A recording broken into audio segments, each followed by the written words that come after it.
Perfectionism, the fear hidden under somewhat a fancy title, fear of failure, fear of being judged by others, fear of not being good enough, resulting in anxiety, frustration, burnout, and depression. From OCD to eating disorders and social anxiety, perfectionism lies at the core of many psychological issues. Another problem with pursuing perfection is that you'll never be happy with what you have achieved because you dismiss any achievements that you've worked hard for. Welcome to I'm a Perfectionist, Get Me Out of Here. I'm Eileen Webb, and in the past 9 years, I've helped countless amount of people overcome anxiety and distress, gain confidence, and feel more empowered to live happier lives. In this series, I will be interviewing the suffering as well as the recovering perfectionists to gain insight to the problems that the rigid perfectionist thinking can cause, and discuss the tools and techniques that would help overcome perfectionism and take control of your life. Don't forget to like and subscribe to my podcast so we can reach more people to help. My guest this week is Kate Avery, who is an integrative coach and embodiment facilitator, specialising in stress, burnout, and natural health and well-being. Don't miss this opportunity to get inspired about living fearlessly with authenticity. Join me and Kate now. Hello, Kate. Hello. So lovely to see you. And welcome to our podcast about perfectionism. Thank you so much, and thank you for inviting me. It's a great pleasure to have you here. So let's jump straight into it. I just would like to hear a bit about how you have become the person you are today. How was your childhood, and any effects of perfectionism there, how you might have formed the idea of those unrealistic standards. Yeah. Wow. Where do I start? I think it's interesting you asked me this question now, because a few years ago, before I had trained in what I've trained in and learned a lot of what I've learned, I might have had a very different reaction and a very different answer to this question. And I probably would have been quite defensive about whether or not I was even a perfectionist. But I've learned a lot over the last few years. My childhood, from the outset, or from some people looking in, probably would have looked okay. I came from a family. Two parents were both in fairly good jobs, and I had a pretty good school education, and we had holidays. We looked like a fairly good family dynamic. The reality of what was inside that dynamic was very different, as I think it is for a lot of people. And I think there are a couple of things that have really influenced how I have sort of conditioned my perfectionist tendencies. And one of them was my mum and her perfectionism. And so I can remember even from a young age, and I laugh about it, but the reality is it has conditioned me.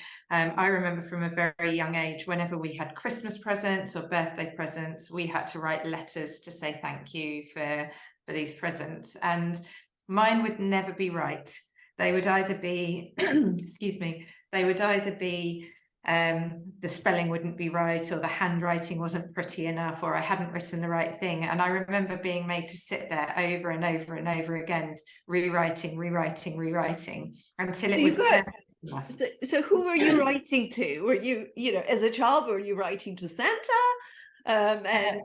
Like friends and family members that had sent presents. So it was thank you letters after the presents had been received. And so I was writing thank you letters to them, or, letters to grandparents, or, people that sent you birthday presents. So any sort of, any of that kind of communication, I just always remember being made to do it you know, over and over. Interesting. Yeah. Interesting, isn't it? That you write a thank you letter, but it has to be perfect. So even Yeah. though you're a little child, I guess for your mom, it sounds like it meant something for her, about who Yeah. she was. If her child was not writing the perfect thank you letter. Absolutely. Yeah, the perception of who she was, the kind of mother that she was, the children that she was raising, their ability Yeah, to be the good girl, the good girls to do yeah. things properly.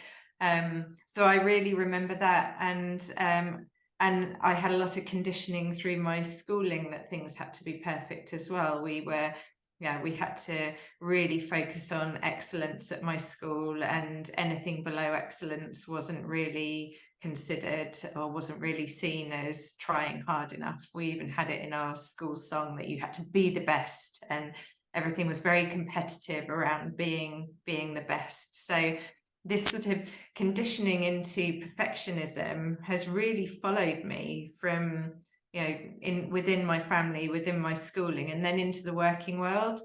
And one of the things that I really noticed, especially since working in my own business, is this need to have everything perfect myself. So when I'm writing copy for my website, or if I'm writing a presentation, or if I'm doing a slide deck, it can take me hours, because I go over and over and over it again. I need to change that word. I need to make that look a little bit better. I need this to be perfect before it's ready to go. And I can see the connection now to where that came from. It's amazing, isn't it? Are there times where you spend a long time trying to find the perfect picture, the Yeah. perfect image that will suit that sentence that you're presenting? Yes. And it's never, it's no, that's not, no, that's not, no, that's not what I have in mind. No, and then you suddenly look and say, oh my God, I've been looking at those images for an hour, and Yeah. it's only a few seconds that people will see that image. Yeah. It's amazing, isn't it, that if you don't catch yourself. And I think one of the things that I realized was it's not just myself that I was being harsh and judgmental to, it was other people as well. And unintentionally having really high expectations and really high standards for people that were working in my team. And I would see people send things out in a work context, and where I might have spent hours delivering something in a really beautiful presentation, someone else would send it out, you know, in a scribbled Word document. And I would be really judgmental about that. I'd be thinking, you haven't put any effort into that. This doesn't look very good. You know, you can't be proud of what you're doing. And I realized that, you know, the information was essentially the same. It's just that they hadn't spent hours and hours and hours trying to make it look perfect and pretty. They'd just got on with it and done it. And that was a real learning for me, was how judgmental I could be about other people's work just because it didn't look perfect in my view. Yeah, so you have learned that everything has to be the best from your mom. No space for any mistakes. And then at school, again, conditioning, you have to be the best, you have to be excellent, only best is acceptable, and carried that into your work life, but then started judging other people as well. Like, that's not how you send a document. That's not how you do a presentation. They haven't put an effort into it, obviously, not as much as I did. So how about the part that your perception of what other people's expectations of you? Yeah. Any because that's the third part of perfectionism, isn't it? There is your own impossibly high standards, and then those high standards you expect from others, and then there is that perception that others are expecting of you. Yeah. So how about that one? How does that work for you?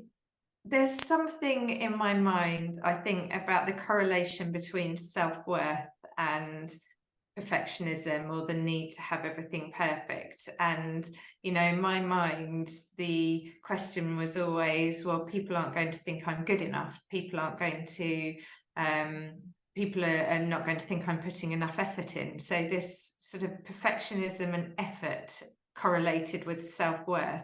It was really feeding my view of my own self-worth. And it was funny that I didn't have the same, I didn't see, I may have judged somebody else's work as less than perfect, but I didn't judge them as not being good enough, or it was just literally what I was looking at. And yeah, I couldn't do the same thing with myself. I couldn't take that when good is good enough approach to my own work. Everything that I did and everything that I was producing and all of the effort that I was putting in was correlated with how I felt about myself, whether I felt good enough or not, and whether I felt like I could be accepted by other people as, you know, yeah, as good as good at my job, and as intelligent and as intellectual, and all of these sort of feeding thoughts were just fueling how I felt about myself on a day-to-day basis. You can really clearly see about being accepted, about being worthy, because that was really drilled in as you were a child. Yeah. Not good enough, not good enough, do it again, not good enough, do it again. There's a mistake, do it again. So mistake is unacceptable. Yeah. Any mistake is unacceptable. Anything less than perfectly written letter is unacceptable.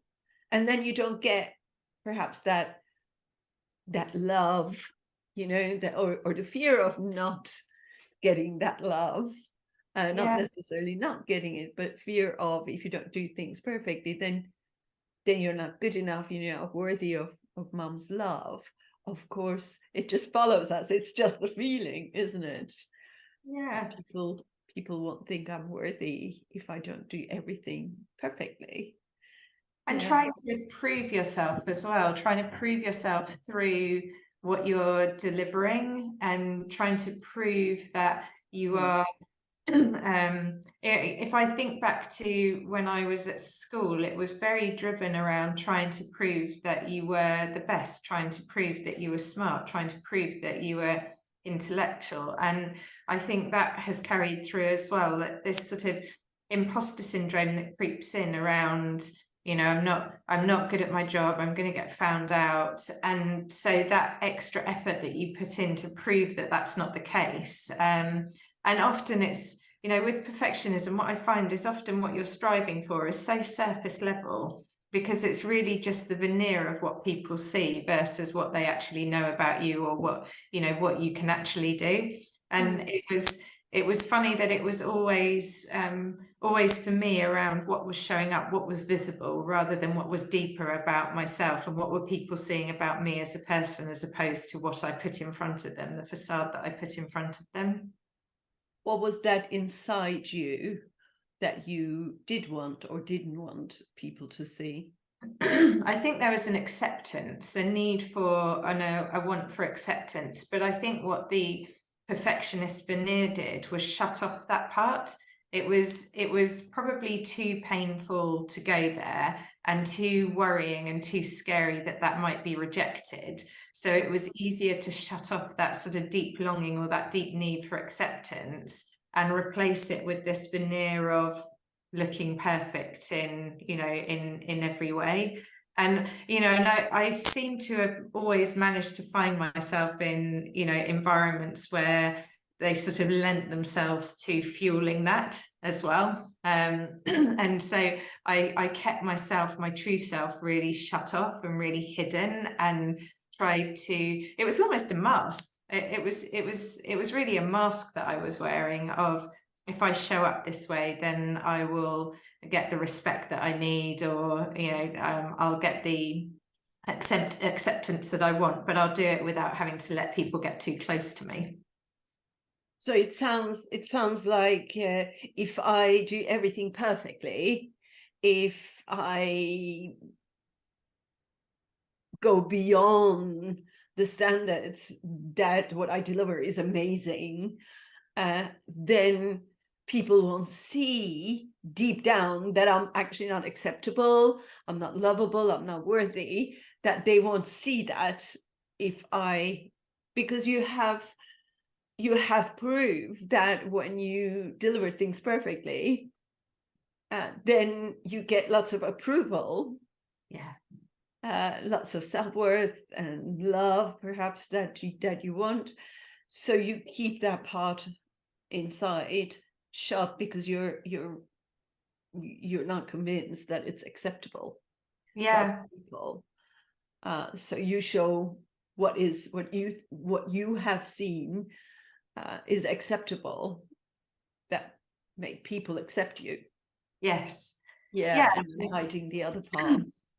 Yeah, definitely. And just really focusing on more and more and more of that. So really moving away from moving away from authenticity and just being driven by this external veneer of having to do everything perfectly. And if I do everything perfectly, then I'll be accepted, I'll be recognized. I think a lot of what sort of drove the perfectionism was recognition, just being recognized for doing something well, being recognized for offering some kind of value, for being recognized. This was certainly when I moved into the working world, just having, what I was doing, approved of, I guess. And I always struggled with that a little bit because of the work that I was doing. I worked in HR and people and culture. That was always quite a tough environment to work in, because the general feeling about HR in most businesses is that they're not adding value. They're not adding to the bottom line. They're not driving revenues, not directly. Let me just put not directly. Yes, But because they're looking after the humans. Right. They're looking after the humans' well-being. They yeah. are actually making the revenue. And Yeah. it was always this sort of job that I was desperately trying to do perfectly over here, so I could have some value in the business, so that I could show up and be seen in the business, rather than just being, the bureaucracy or the policy-driven people on the side that, were just there when something went wrong, or were the people that were doing something that nobody else wanted, to really do in the business, rolling things out that people didn't really want to do. So that really fueled even more my need to sort of for validation and for recognition and for being able to deliver value. And somehow along the way I correlated things looking perfect and being perfect with that value, which clearly wasn't the right the right thing, but somehow it was there. And was there other parts of your life? Were there other parts of your life that were affected? So you mentioned that when you were a child, your mother was a perfectionist, and then school, and then you mentioned your work. You brought that into your work. Any other parts of your life that have been affected or are still affected by your perfectionist tendencies? Yeah, I would honestly say that there isn't a part of life that wasn't. It's something that I've worked a lot on. It's certainly showed up in relationships and in my marriage particularly. And I think this drive for perfectionism doesn't recognize that things can be a little bit off. It doesn't recognize that things can be wrong. It's like an immediate need for everything to be perfect now.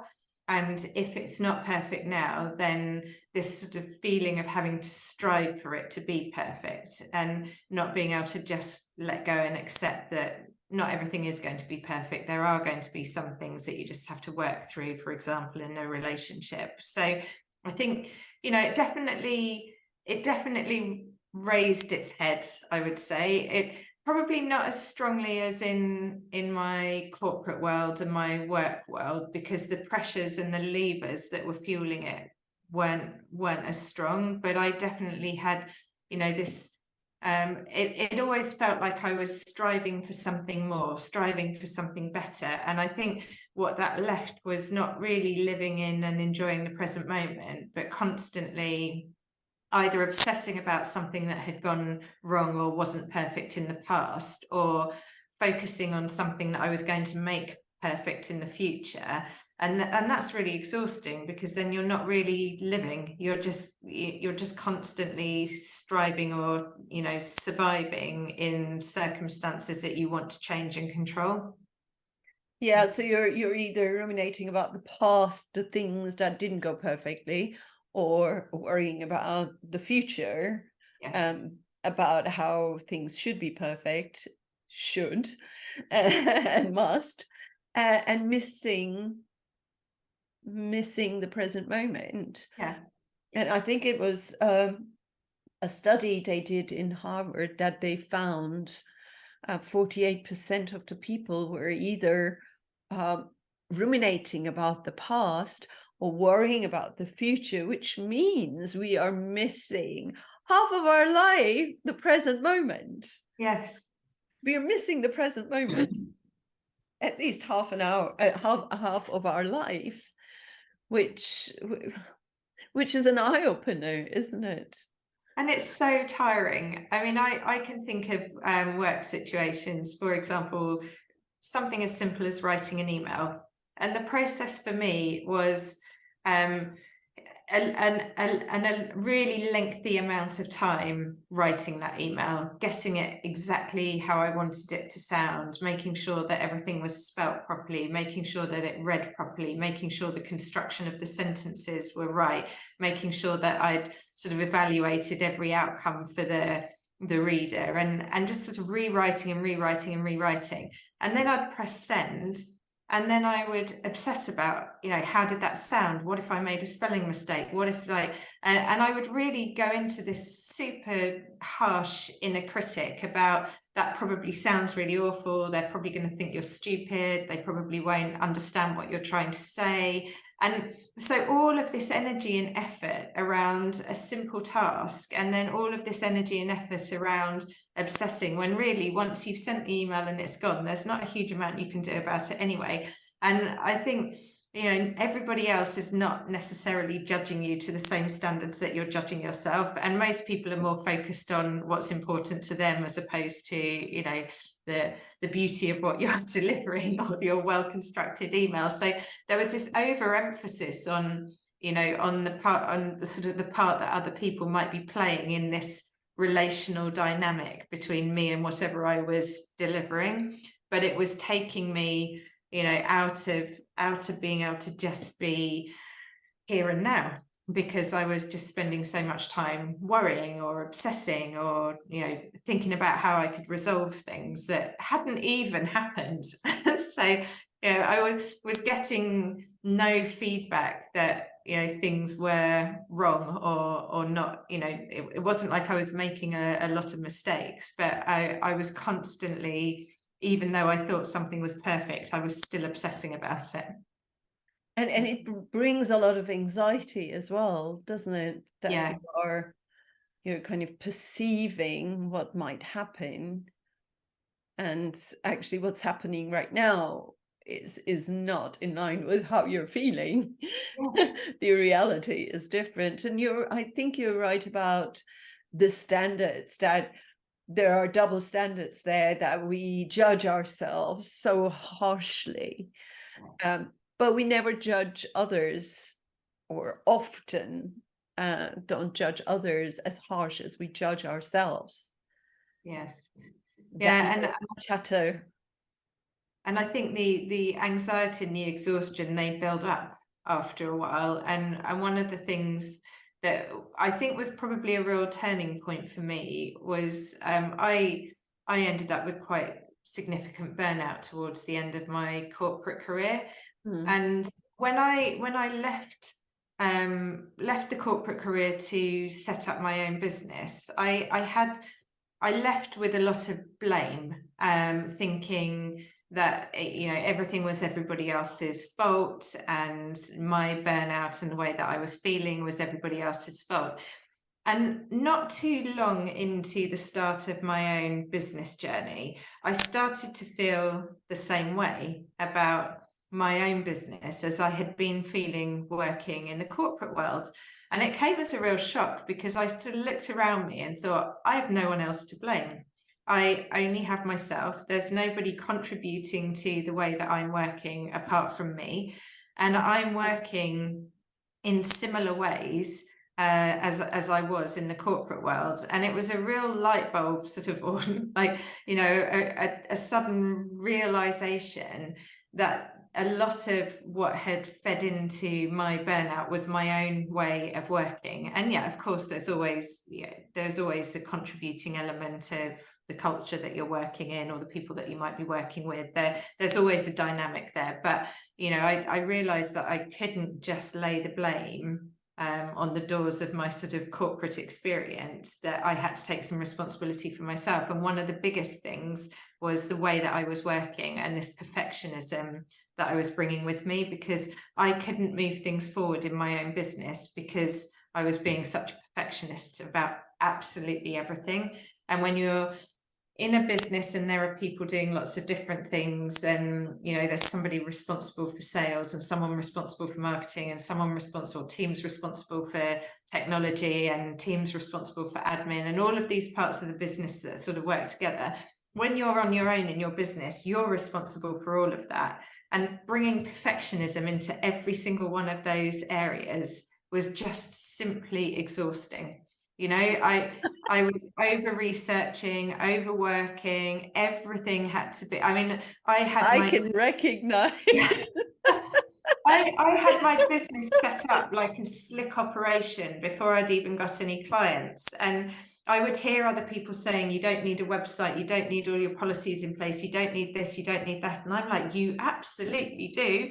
I need all of this to make it. Yeah. And I realized that that just wasn't the case. There were people out there running really successful businesses without any of the perfectionism, you know, that I was trying to bring into mine. And again, I realized I was trying to build this sort of facade of what everything looked like, rather than just getting on and doing, you know, what needed to be done and moving through it, you know, without all of the sort of effort and energy going into making things look perfect. You said, if you told me a few years ago that I'm a perfectionist, I would be really offended. Do you want to tell me a bit more about that? Because I think that's one of the things that that people don't recognize, that they are perfectionists, Yeah. that they are, as you mentioned, hiding something that they feel is unacceptable to others, and just trying to reach those constantly impossibly high standards to make themselves acceptable and worthy. Really, because I think perfectionism, if you think about perfect, we say when something is really good, we say, perfect. Yeah, we'll take that. Yeah. And then when we say perfectionism, people take that quite positive, as it's a positive thing. I'm a perfectionist. And quite often you see, oh, yes, I'm a bit of a perfect. The other day I saw a job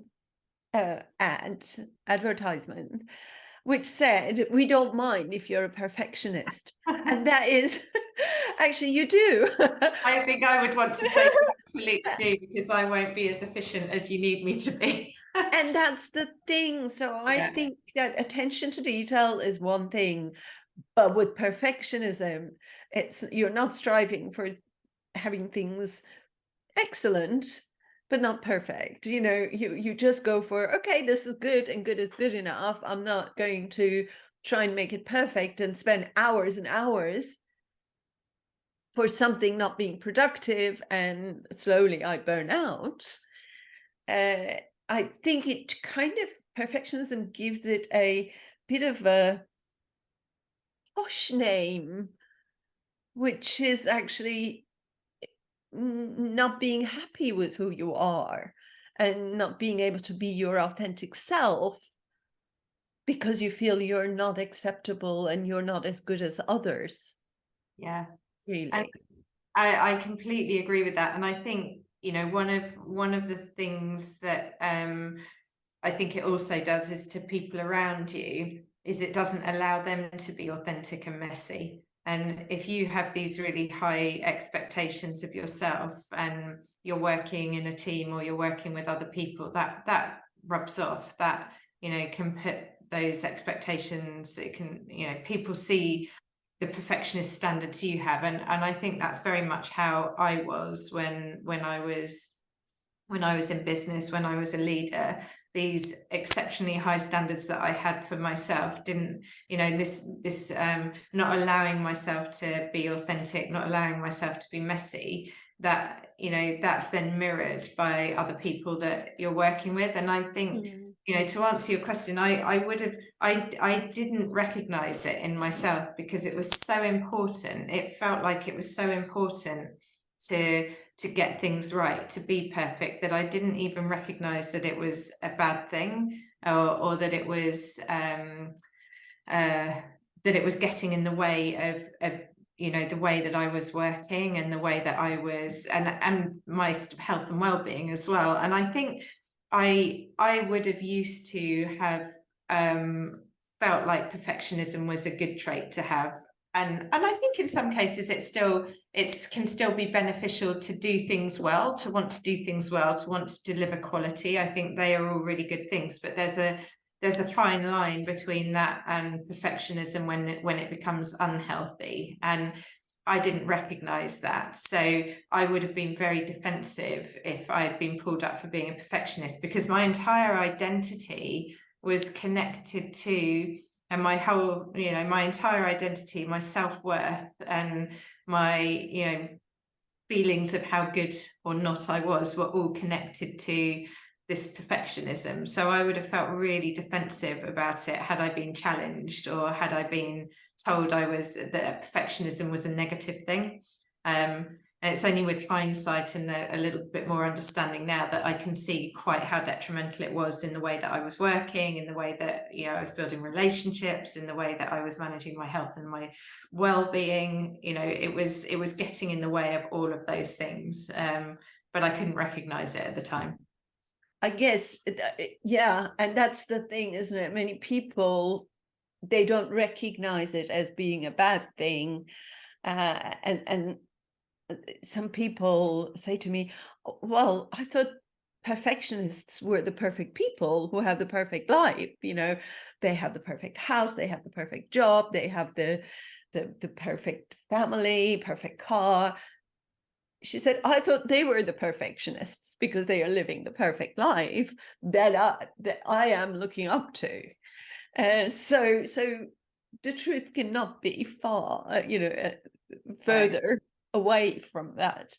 So so as I said, I think that attention to detail is okay. As we were talking, I started thinking about my time as a producer in television, and there would be, for example, when you are moving from one shot to another, sometimes you had a what we call the flash frame, and there would be just one frame in the wrong place, but that is, you know, one frame, and we have 24 frames in a second. So that is very, you know, that's not easy for the eye. But I had an eye for it. I would spot those flash frames that would come in from where you don't want it to be if you're cutting certain shots. So that's okay there.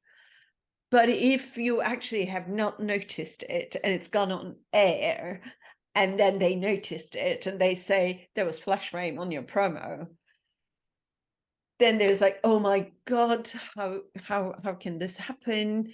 Okay, I must make sure that I am extra careful with this next time.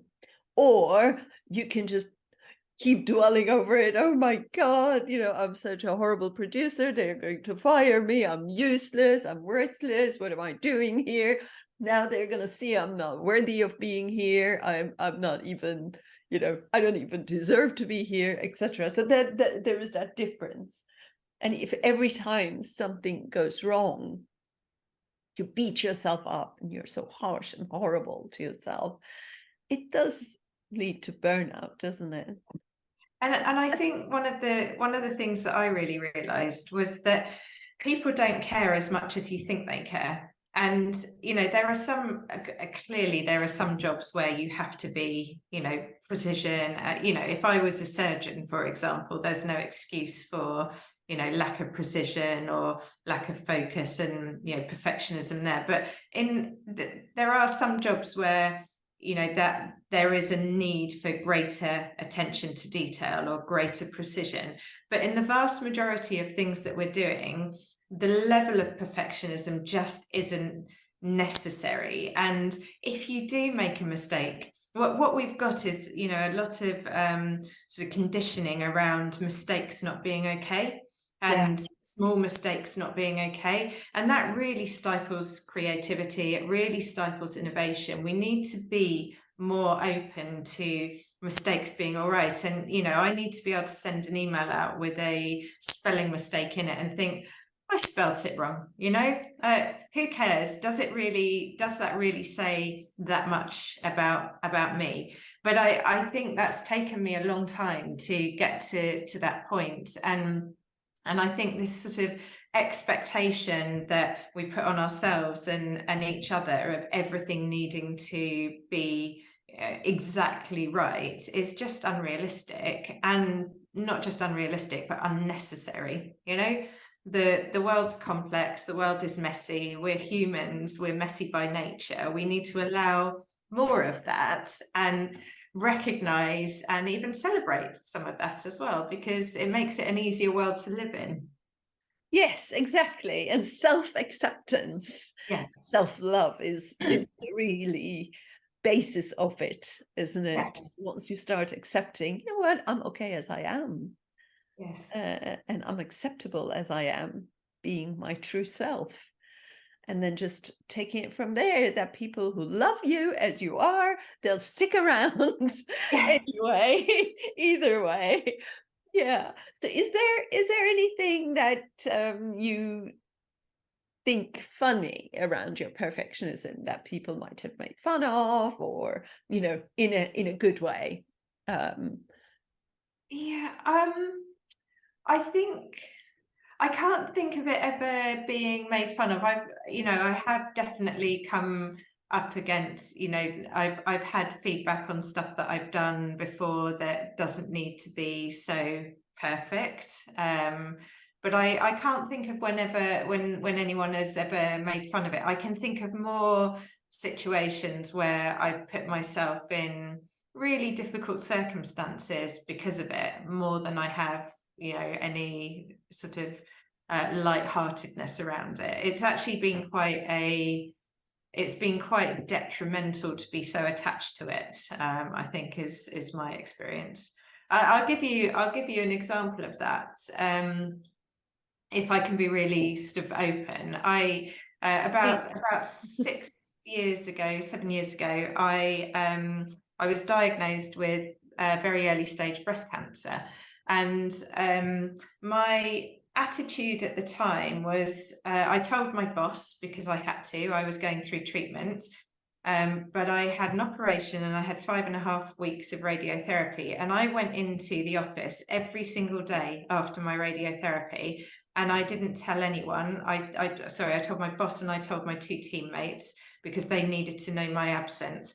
I refused to let anybody else know, because I thought that I would be judged on not being good enough to do my job. I thought people would think that I was weaker, that I wouldn't be able to show up and do my job properly. So I almost pushed myself further in that period of time than I did usually. And I almost pushed myself to be still the perfect employee, even though I had all of this sort of trauma going on in my background, in my personal life around the illness. I still didn't want anybody to see me being anything less than showing up perfectly. And I remember a few months, and very, very luckily, everything was okay. My treatment was successful. It passed quite quickly. But a few months later, a colleague of mine was also diagnosed with cancer, and It was a very different circumstance. I watched how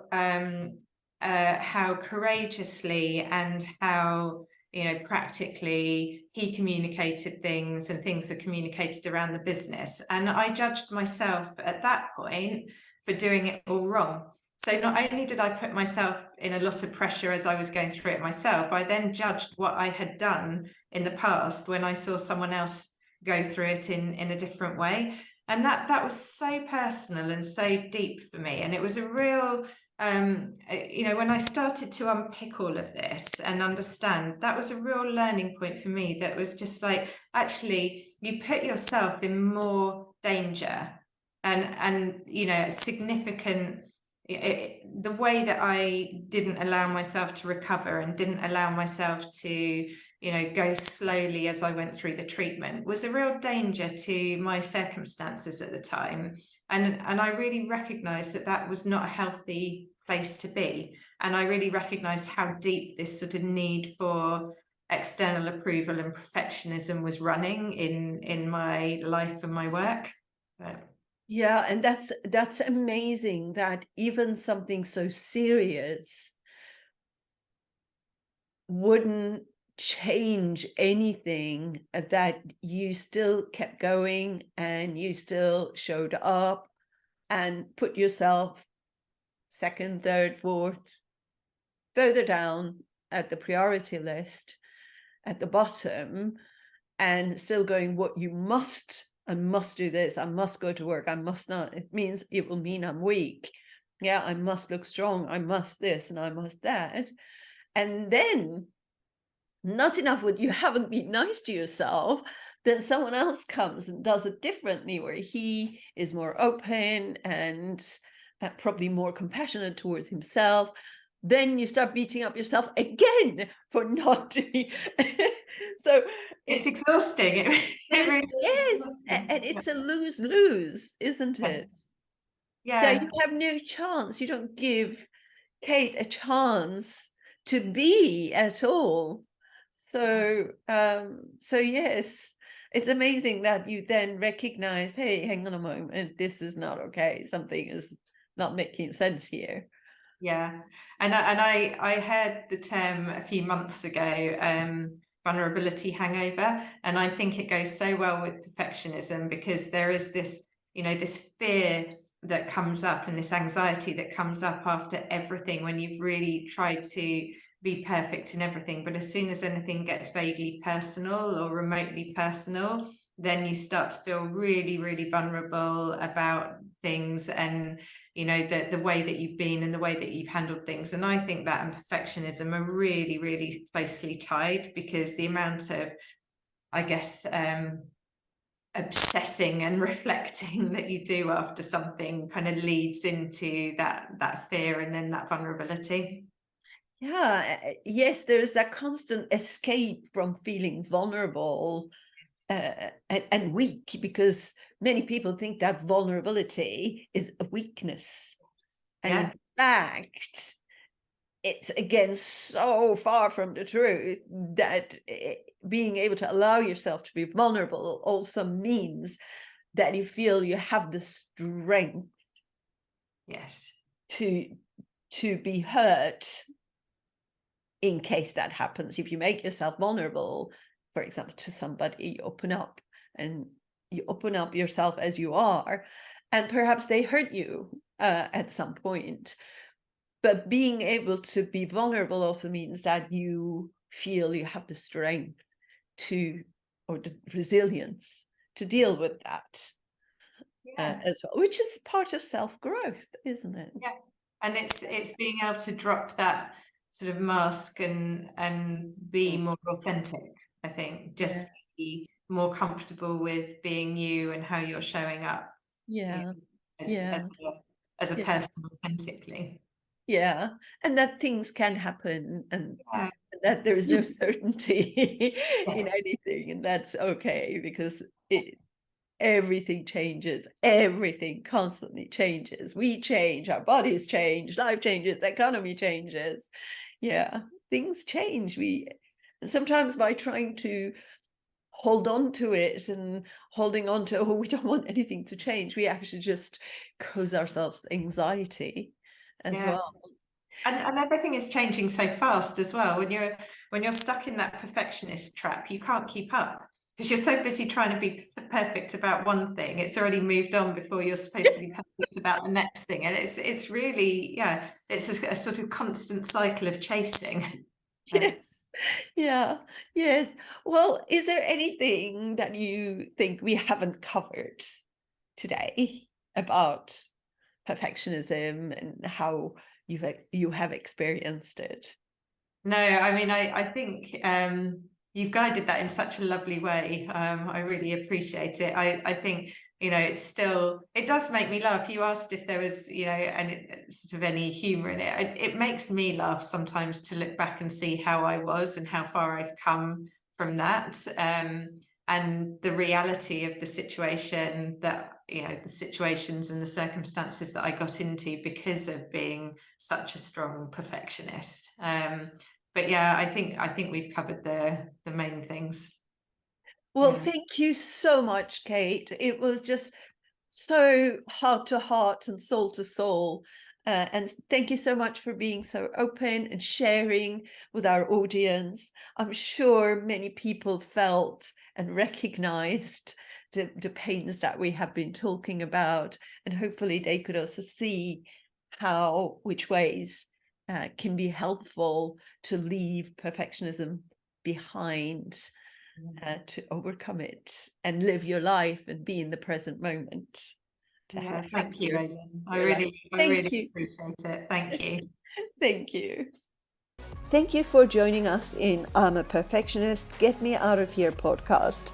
If you enjoyed this episode, please do leave stars and a review. Help me spread the word by sharing this with your friends and family. My practical manual, Transformation Through the Power of Quotes, will help you or someone you know get through tough times and feel happier. It is now available on Amazon paperback and Kindle. You can also check out our website, mindandmood.co.uk. Thank you again, and remember, imperfect action is better than perfect inaction. Bye for now.